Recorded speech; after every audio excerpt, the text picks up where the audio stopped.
Inhalamos. Exhalamos. Y comenzamos.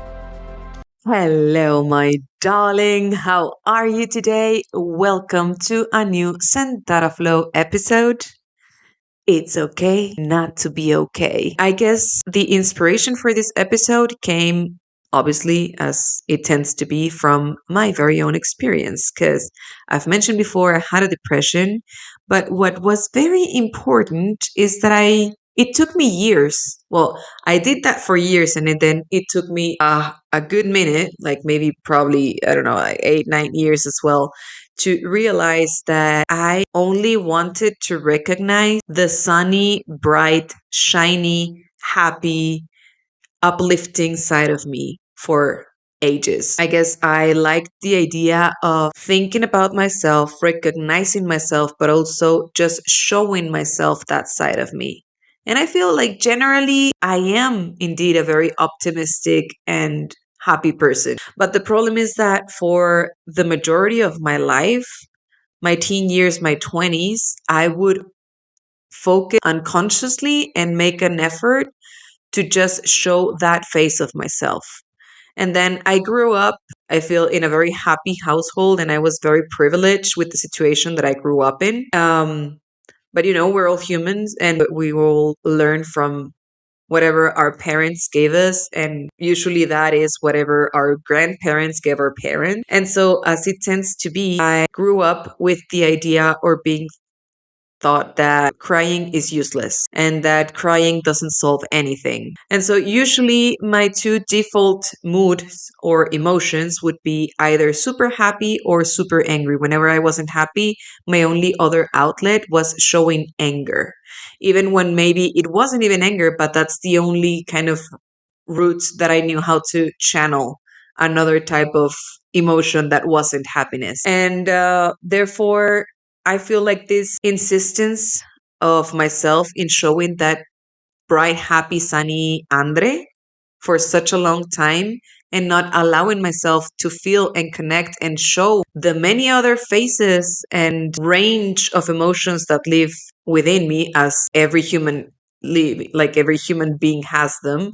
It's I feel like it was a big factor for me to eventually get to that depression that I've mentioned in other episodes. And so today I want to talk about the importance of knowing and recognizing those other emotions and allowing yourself to understand that it's okay to be in other sides of the spectrum of emotions. Because I don't know, chances are if you're hearing this, there's something that resonated with you with this specific episode, and maybe you find yourself where I was for such a long time in I don't know if denial is the right word for it, but definitely in trying to just show and connect and feel one side of yourself or one emotion. In my case, it was happiness. Maybe yours is something else, right? But for me, it's like it was wrong to admit. I had the idea. I was convinced, actually, now that I think about it, I was convinced that it was wrong for me to show any other side of me that wasn't happy me. And I guess that happened kind of unconsciously because from a very young age, many people used to mention how nice it was that I was a very happy person, that I was optimistic, and that, I'm just like a bubbly personality. Especially with the people I feel comfortable around, and I get to show like my crazy side. And so I guess at some point, I just kind of internalized this idea of, oh, people really like that. So that's the side you should show them. Right. And therefore, I was going to say I wouldn't allow myself to show any other emotions or sides of me. But honestly, I don't think it wasn't that I knew them and wasn't showing them. I just didn't even knew them. Like I wasn't connected to those. It's like I didn't know that I had any other emotions besides from anger and happiness. And so it took me quite a while to understand that it was okay. It's like besides not knowing them specifically, when I did started to understand that there were other sides of me, I felt, there's this very maybe modern word that has been used lately, modern to put it in a way, but the shadow, right? People talk about the shadow, and I felt like the name to me, it represented like it was something bad, like it was something wrong. And actually, now that I'm saying these words, I realize I didn't mention the shadow at all in the Spanish episode, but oh well, it's okay. That's the point of making it in two languages, maybe. If you don't catch one, you'll catch the other one. And yeah, so since I heard this word shadow, I was like, oh, shadow, ooh, darkness, ooh, bad, right?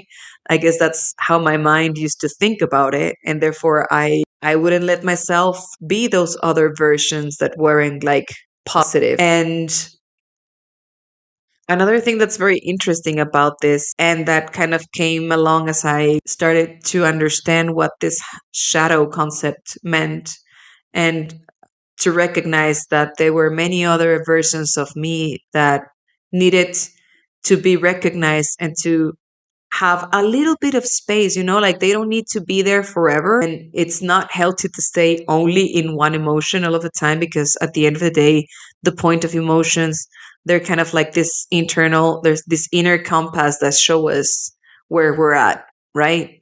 They're basically the translator that tells you when you're not being aware of it consciously. They're a very natural and powerful way in which our bodies and our emotions let us know where we're at. So maybe sometimes we may be in an uncomfortable situation and not even recognize it, because maybe we're used to it for so long, but it feels off, right? Like I feel, regardless of how connected or disconnected you are to your body and to your emotions, you can always tell when something feels right and so when something feels wrong, or when something feels good and where something feels bad. How do you know? Easy. Think about, well, I don't know if that's a proper example, but I was going to tell you to think about when you eat something and you like it or you don't, right? Like you didn't need to explain it, you just know it.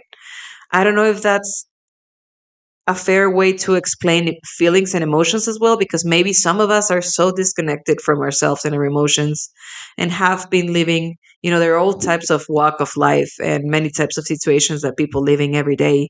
So maybe sometimes you don't even get to recognize when something is off. If your reality is something that feels bad, but it has been for so long, maybe you don't have a comparison point. So maybe you've never felt many of the other good feelings, so you can't tell the bad feelings. And by the way, this is the reason why it's important to have that scale, because if you don't have the bad, you don't recognize the good. If you only had good days and you didn't have any bad days, you wouldn't be able to actually appreciate and enjoy the good days as much as you do, because now you've been through hard times and hard days. And so when you have good ones, you're like, oh damn, this feels good, right? And so if someone is maybe just living in one side of the spectrum, in a or sad or hard or scary situation, and you've never been able to really have that contrast of something different, then maybe it's hard to recognize it. But I think in some sort of way, I would like to think there's always something to compare X from Y, so that you can tell if X feels good or if Y feels bad, right? And I think also the point that I wanted to express with this episode is that today, with social media, and that's actually also part of why I wanted to do this podcast and this space, we're so used to seeing perfect people, and everyone is always happy and sunny and shining and basically playing to portray that version that I wanted to portray IRL, right? Like I wanted to show in real life, like only that one side of me. And I feel like that's something that happens as well with social media, especially nowadays, where people are just showing like the nicest, the prettiest, the best, the most perfect version of themselves or a specific situation. And sometimes, I guess, maybe even without realizing it, when we're feeding our brain of so much perfection and so much happiness, it's very common for us to compare ourselves. I wish we didn't, but I think it's a very human thing to compare, right? And actually, it's so natural, but at the same time, it's so unhealthy because we're all so different, and our tastes, our lives, our environments, our countries, our cultures are so different, and there's so much richness in that difference, in that wide range of color, sounds, train of thoughts, foods, etc., etc., etc. And somehow I feel social media has like created this spell that we're all under of thinking that there's just like one ideal reality, right? And it's not like that at all.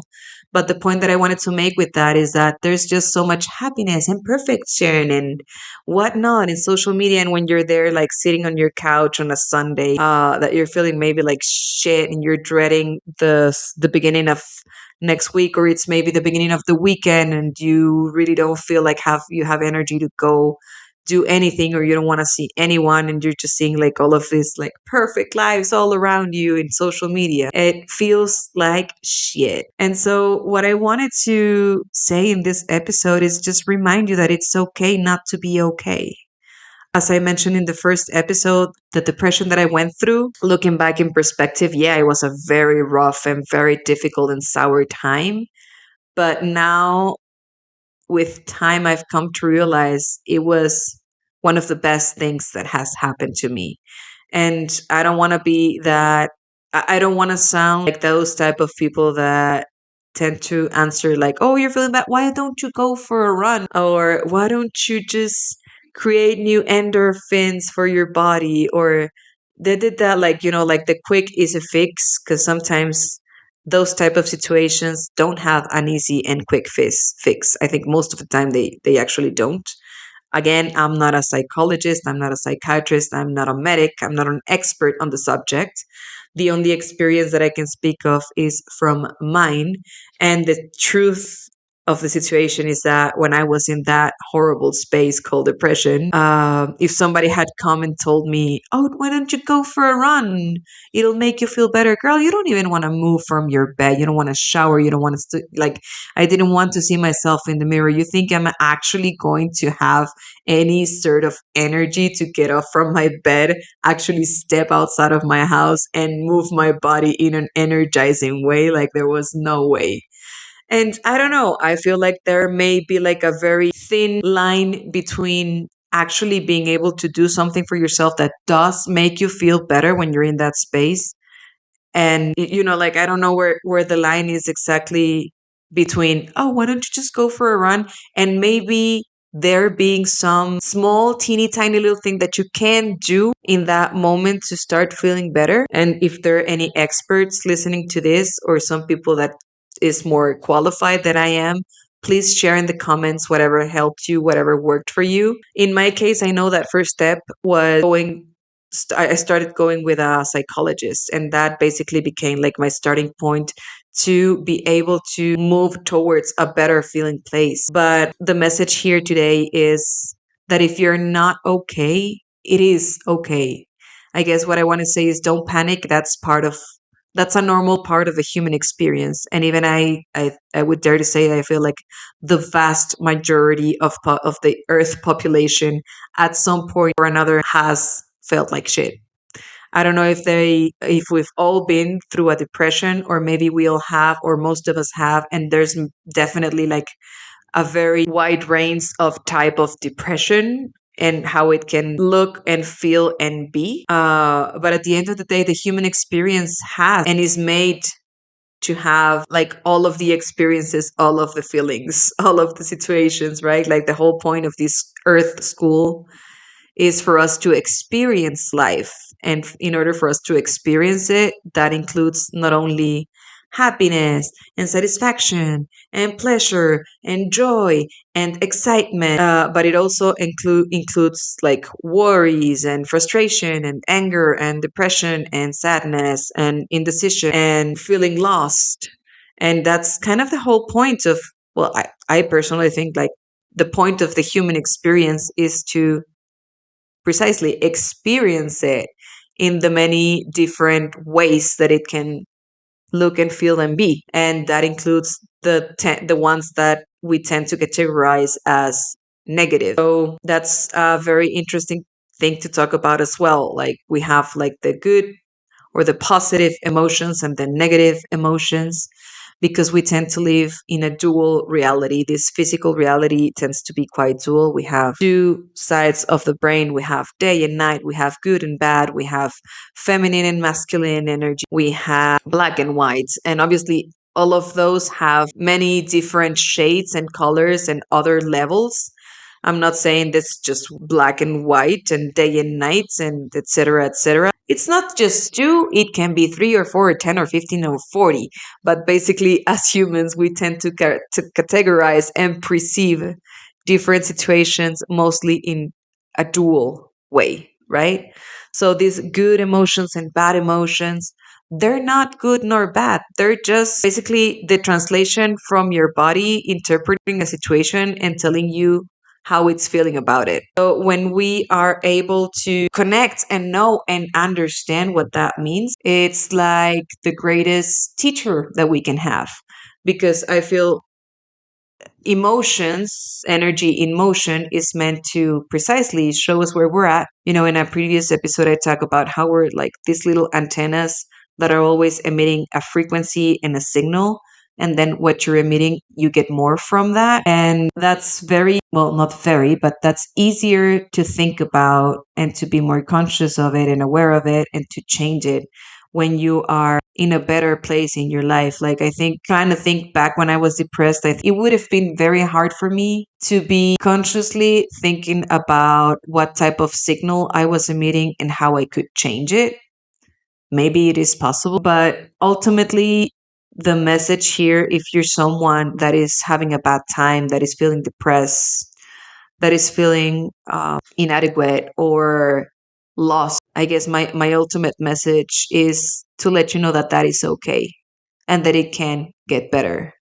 Because for such a long time, I myself felt like I was basically just kind of repressing a very big and important part of myself in not allowing the rest of the versions of me that were quote unquote negative, because I just wanted to show the solar, the shiny, the bubbly, the freaking happy all of the time me, and actually giving the space to those other faces that are maybe sad or angry or lost is super important, because the faster we acknowledge them and the easier it becomes for us to create a space to actually let them be and let them flow and let them out.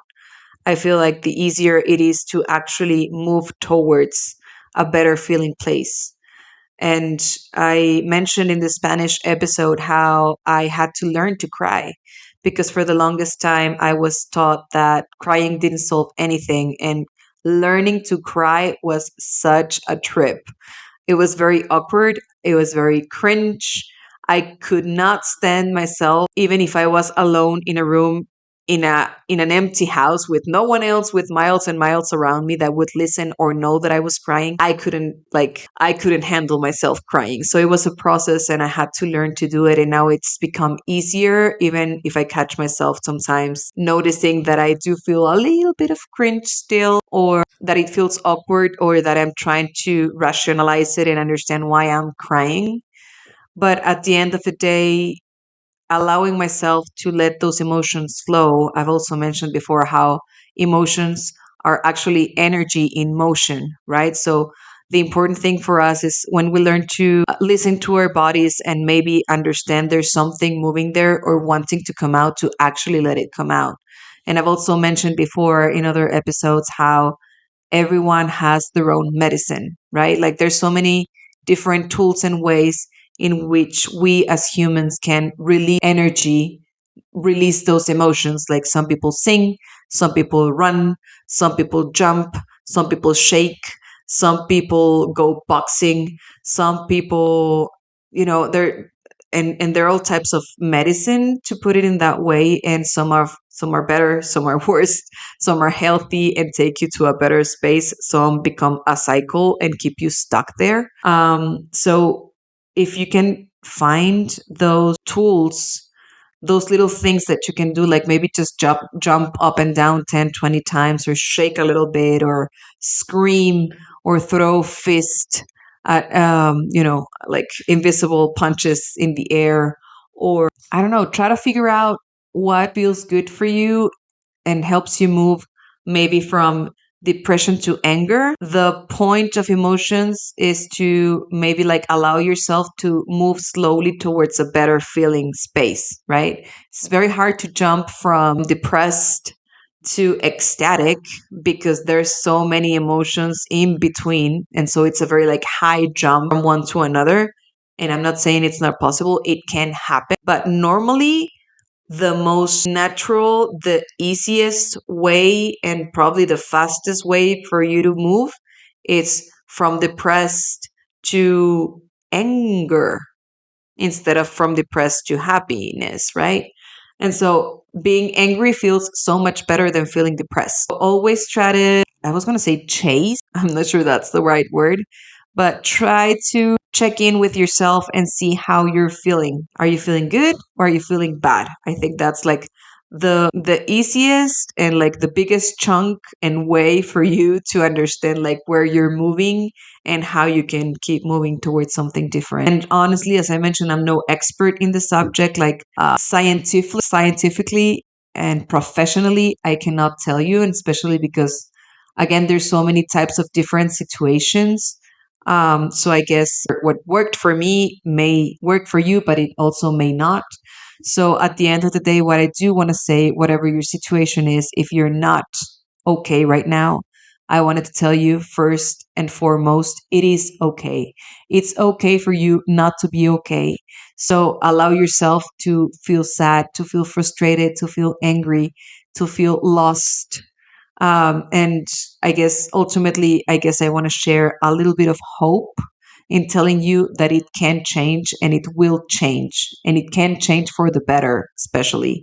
Like, that's a very important thing. It can always get better. Many people tend to say it can only or always get worse. And of course, you can go on both sides, right? But it's definitely possible for it to get better. So if you're in a bad place, know that first of all, I hold the space for you. I love you. I feel you because I've been there, maybe not in the exact shoes that you're in right now, definitely not in the same situation, but I feel for you and I want you to know that it can be better and that you are important and that you are enough and that you are worthy. Okay. I really need you to hear these words. You are worthy and you are loved and you are important. Sometimes life can be a bitch and situations can take us to very dark places and spaces, but there's always a possibility for it to get better and it will get better.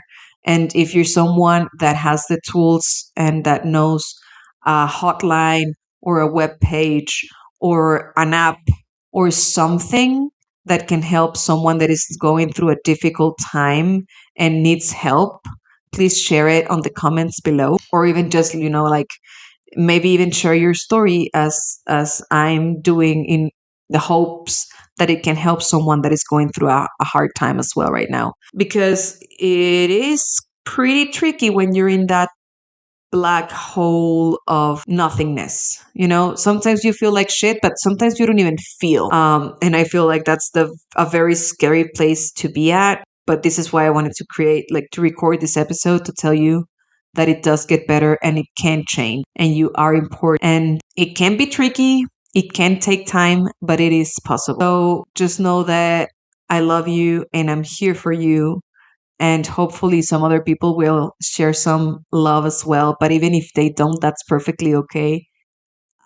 I know I love you and I know you're loved. And please know that it can change. And know that this specific moment, that this situation, that this emotion of you not feeling okay, it can also be your greatest teacher, because I know it was for me. And obviously, it doesn't need to be that exact way for you. But I know from my experience and from listening to others as well that usually the hard times bring the biggest blessings and the best times, you know?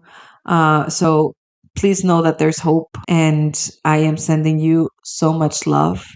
And also, just one extra teeny tiny comment that it's not for you that are depressed or in a very bad place, but maybe for you that wanted to hear what this episode was about and just like maybe figure out a new tool that can come in handy for you. But just know also that some emotions, we're addicted to them.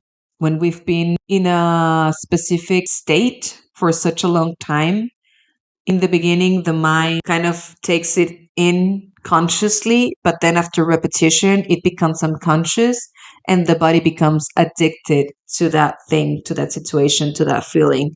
And so, just also maybe, I guess this is an invitation for someone that this might resonate with. Like, I was addicted to being angry when happiness that was supposed to be like the default mode wasn't there. Then the other one that my body knew how to do very well was being angry and expressing that anger.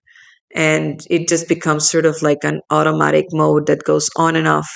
And so I guess I just wanted to let you know to maybe just check in with yourself to see if you maybe were where I was, that I had a victim mentality and I didn't even realize it. And I'm not saying that goes for people that are having a rough time right now, but it is something that it I feel that can come in handy to know and just to like maybe ask yourself and analyze and observe just in case it might be something that comes useful to you as it was useful for me.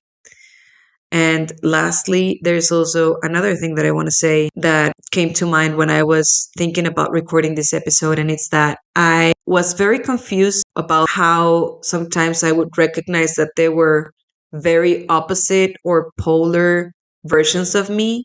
There's an Andre that is very confident and that feels that she can do anything and everything. And then there's another Andre that was and felt super little, super insecure, super silly, super dumb, super unworthy. And I feel like today they both still exist within me, but this whole journey has taught me to be more considerate, more compassionate, more patient with myself, and to maybe just go ahead and hug that Andre that feels small and incapable and dumb and tell her that I see you, I hear you, and it's okay, I'm here for you. But I guess I've also learned to feed and to try to focus more on that Andre that actually knows and remembers that she's worthy, she's capable, and that she deserves to be loved and she can safely love as well. And so, I don't know, I guess this is an invitation also to just maybe allow yourself to see the versions, the different versions that live within yourself, and especially maybe if at some point you recognize one or two or 10 versions of you that you've been suppressing and hiding in the very like farthest place of your being, trying to suppress it and not show it, maybe just like give them the stage for a second and be like, okay, you've been there trying to shout at me for like 10 years now or 3 months or whatever it is. Come in, step up, here's the microphone. Tell me what's going on with you. I'm ready to hear you and I'll give you a space for it and maybe a couple of minutes to so we can have a chat and understand like what's going on between me and you. And now that I've heard you, I can actually allow you to be seen, to be heard, to be processed, and to find a way to release that emotion. Sometimes the emotions just need to be recognized and allowed to be. And that can be such a powerful thing to allow us to move towards something different that feels better instead of just having like that little voice in the back of our heads or at the bottom of our hearts or in our stomachs. Just like give it a minute, give it some space, listen to it because they're all teachers and they all trying to tell us something. I do genuinely believe that every emotion is here to help us and it comes from a loving space regardless of how good or how bad it feels. Um, so I think that's it for today. Again, if you're in a bad place, I feel for you. I love you. Know that it can get better. Please, if you want to reach out, also do reach out. People that can share, again, as I said previously, resources or platforms where people can be heard and get some help. please share it. And I thank you for being here. I love all of you. And remember that it can always, always, always get better. It can get so, so much better. You deserve freedom and joy and happiness and love and peace and satisfaction and pleasure and laughter and hugs. So I am sending lots of love your way, and I will see you on the next one. May you have a wonderful day. Bye bye.